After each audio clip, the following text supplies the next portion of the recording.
Okay, we want to continue with a few examples of permutations in a circular arrangement. So we're saying 4 men are to be sat on a circular table, i.e. Peter, Rogers, Smith, and Thomas. In how many ways can this be and this is done?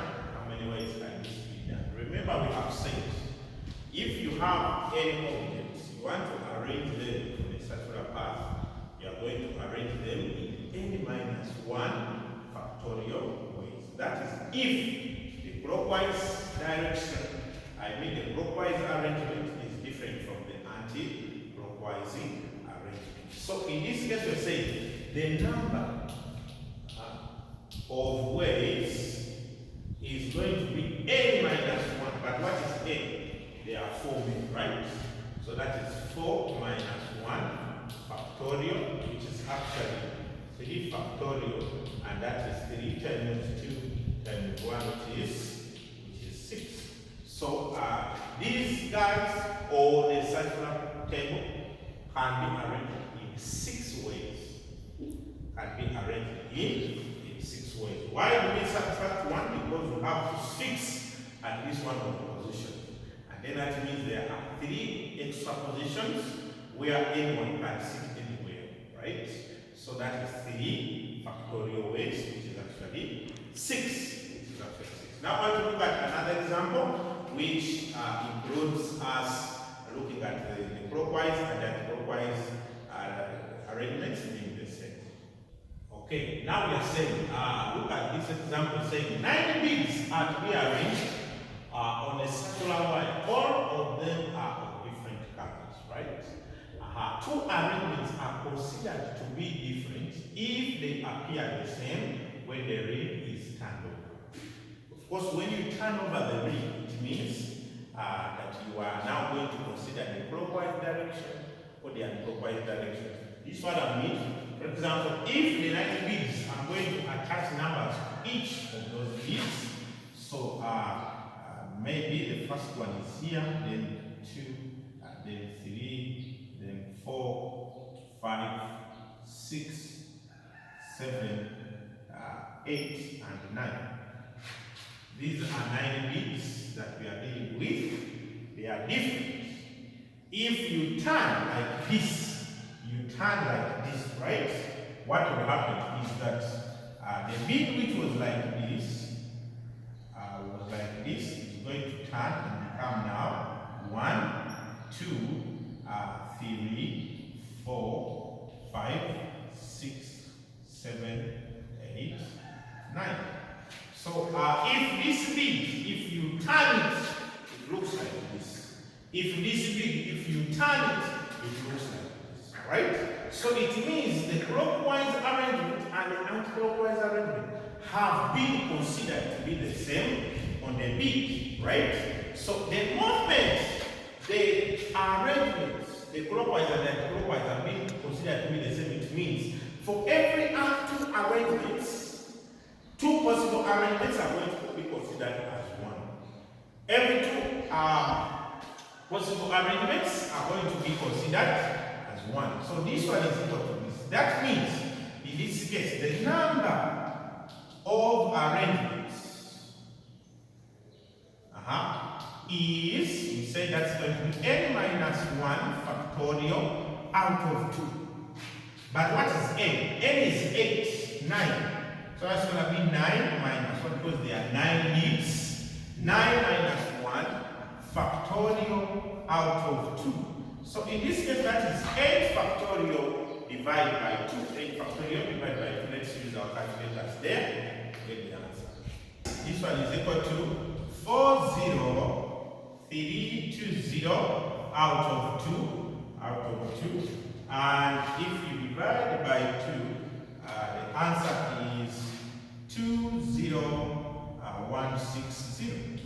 20160 ways. So these are the possible arrangements that the bead can be arranged in, considering the fact that the clockwise arrangements are the same as the anti-clockwise arrangements. If the clockwise arrangements were not equal to the anti-clockwise arrangements, then the answer would just be n minus 1 factorial. Around the circular path is just n minus 1 factorial. The moment the clockwise and the anti-clockwise arrangements are the same, you just divide by 2 for those arrangements. Why? Because every 2 arrangements are the same, right? Yes. But remember, on a row, we just said, you just get n factorial and you get the answer. Now, we want to look at some of these arrangements which are mutually exclusive. Meaning that one of the, for example, when you look at this, they have said Smith must sit next to Brown, and then Smith must not sit next to Brown. When you look at these 2 arrangements, they are mutually exclusive. They cannot take place at the same time, right? However, we say that if these arrangements are added together, they are going to give the total number of arrangements. So let's look at this question and say, in how many ways can 5 people, Smith, Jones, Black, and White, can be arranged in a circular table? If, part 1, Smith must sit next to Brown. Smith must sit next to Brown. So in this case, it means, if we want to answer this question, we are going to assume Smith and Brown are one person. They are taking one position, right? So in this case, we have our circular arrangement whereby we have Smith, he has to sit next to Brown, so Smith and Brown, right? Then we have John, and then we have Clark, and then we have White. So you realize if Smith and Brown must sit together, then how many positions are we going to have? We're going to have 1, 2, 3, 4. 4 positions, 4 objects, right?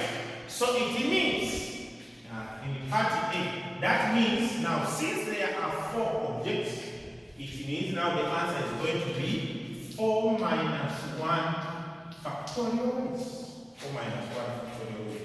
If Smith and Brown are seated together, the possible arrangements will be 4 minus 1 arrangements. But remember, Smith and Brown can be seated as Smith and Brown, or can be Brown and Smith. So even the arrangements where Smith and Brown are seated together, Smith and Brown can be seated in 2 factorial ways. So it shall be times 2 factorial ways. These are the ways in which Smith and Brown can be seated together. Right? So in this case, this is 3 factorial times 2 factorial, and the answer is 12 ways.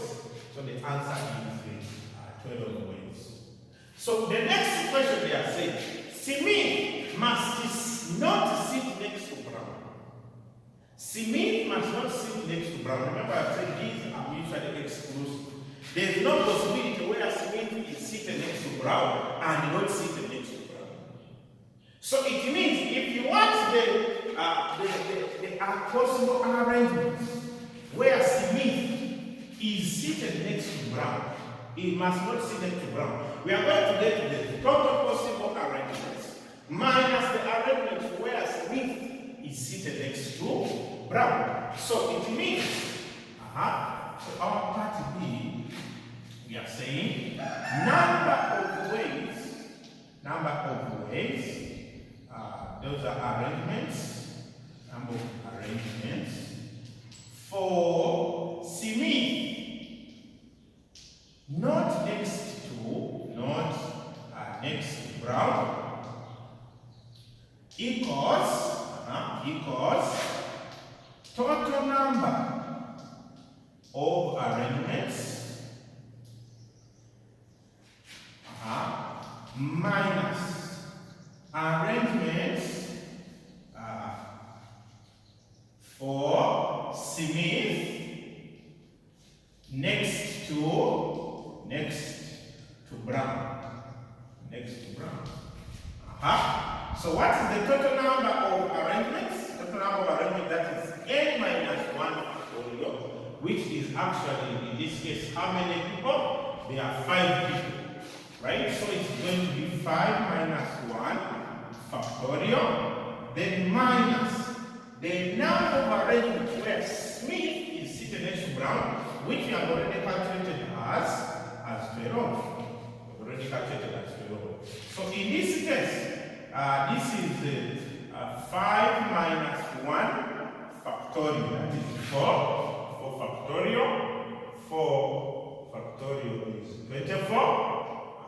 So it means we have 24 minus 12, which actually is also 12 what? 12 weights. Which is actually 12 weights. So these are the number of possible arrangements where Smith is not seated next to Brown, not seated next to. Now, and look at permutations where objects are picked. Permutations where objects are picked from a selected group. Where objects are picked from a selected group. For example, if you have n objects in a group, right? The first object can be picked in n ways, right? The first object can be picked. You can pick the first object if you can choose out of the n objects. Are we together? The second, it means now the number of objects will have reduced to n minus 1. So they can be picked in n minus 1 ways. The third can be picked in n minus 2 ways. And like that. So if you want to get the rth object, how many ways can the rth object be picked? Generally, if the first object is n, the second is n minus 1. So n minus 1 is more like what? It's more like 2. If you are to compare minus 1 with the second, that means that would be n minus 2 plus 1. This one, the third, would be n minus 3 plus 1 to come up with this, right? So the other object shall be picked in n minus r plus 1 ways. So the permutations of picking other objects in any object is what you're calling n permutation R. You're calling it n permutation R, and you're just going to multiply the number of ways in which each has been picked. Because now here, we're not picking only one, we are picking R of them. Are we together? And so, the permutation will be this expression you have multiplied. However, I want to make it more nice. How do I make it more nice? I can multiply. This one is also equal to n minus 1, n minus 2, n minus 3, dash up to n minus r plus 1. I can reduce this, and then it becomes, if I reduce by 1, it will be n minus r. I reduce again. If I reduce again, it will become n minus r minus 1. So I can keep reducing until I end up with 2 and then 1. This number can keep reducing until it reaches 1. Are we together? But now what I have added, I am going to divide. What have I added on this expression? I've added n minus r, n minus r minus 1, n minus r minus 2 until 2 times 1. This is the 3 times 2 times 1. Means this one is going up to 1. So I put it even down and it becomes n minus r into n minus r minus 1, n minus r minus 2 until I reach 2 times 1. There is a 3 here, there is a 4 here. So this can keep reducing until it gets to 1. The same applies here. Can say times 4, times 3, times 2, times 1. They are the same. So when you look at this, the moment you see that it goes up to 1, then it means it is a factorial of the first number. Are we together? Like for example, this one now. It goes up to 1, so it means it is a factorial of the first number A. I hope you remember that. For example, if you wanted 6 factorial, we would say this is 6 times 5 times 4 times 3 times 2 times 1. So this expression here would become the factorial of 6 because you are multiplying by reducing up to 1. Right? If you remove 6 and it becomes 5, then it becomes 5 factorial. So it is the factorial of the first number as long as the multiplication goes up to 1. So it means the numerator will be what? This is still n permutation R. What would the numerator be if I was to write it here? So we have n permutation R is equal to the numerator becomes a permutation of A. It becomes a factorial of A since it goes up to 1 and it begins from A. So it becomes A factorial divided by the denominator. You are beginning with n minus r as we are going up to 1. So it becomes n minus r factorial. So every time you are asked to look for the permutation, that n permutation r, the expression will always become n factorial divided by n minus r factorial. Now we have an example that can apply permutations. We are saying 10 athletes are taking part in a race. In how many ways can the first, the second, and the third places be filled? We are looking at the possibility of filling the first, the second, and the third positions. It means we are singling out three.